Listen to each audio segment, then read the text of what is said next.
Hi all, అందరూ ఎలా ఉన్నారు? మేమైతే రీసెంట్గా శ్రీశైలం వెళ్ళాము. వెళ్ళినప్పుడు ఫస్ట్ పాతాళగంగ దగ్గరికి వెళ్ళాము. శ్రీశైలం చాలాసార్లు వచ్చాము కానీ ఎప్పుడు ఇక్కడికి రాలేదు. ఇదే ఫస్ట్ టైం. చెప్పాలంటే చాలా మెట్లున్నాయి. దిగడం ఒక టాస్క్ అయితే ఎక్కడం ఇంకా పెద్ద టాస్క్. ఎనర్జీ అంతా ఇక్కడే అయిపోయింది. శ్రీశైలం వస్తే ఖచ్చితంగా వెళ్లాల్సిన ప్లేస్లో పాతాళగంగ ఒకటి. వ్యూ అయితే చాలా బాగుంది.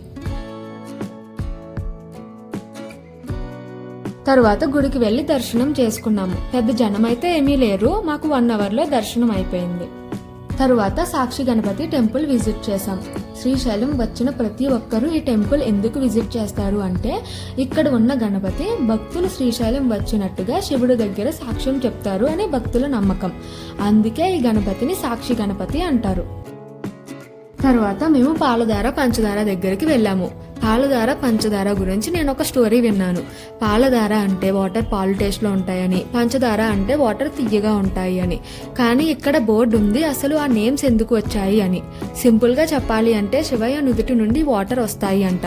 అందుకే ఈ వాటర్కి చాలా పవిత్రత ఉంది అని బిలీవ్ చేస్తారు. అలాగే చూస్తున్నారుగా ఇక్కడ వాటర్ ఎక్కడి నుంచి వస్తుందో కూడా ఎవరికీ తెలియదు. ఇక్కడే ఆది శంకరాచార్యుల వారి టెంపుల్ కూడా ఉంటుంది. ఈ ప్రదేశంలోనే తపస్సు చేసి శివానంద లహరి గ్రంథాన్ని రచించారట. ఈసారి ఇంకా శిఖర దర్శనం దగ్గరికి వెళ్ళలేదు. ఆల్రెడీ లాస్ట్ టైం వచ్చినప్పుడు వెళ్ళాం కదా అని ఇంకా డైరెక్ట్ ఇంటికి బయలుదేరిపోయాం. అదండి మా జర్నీ. ఈ వీడియో నచ్చినట్టయితే like, share and subscribe to my channel.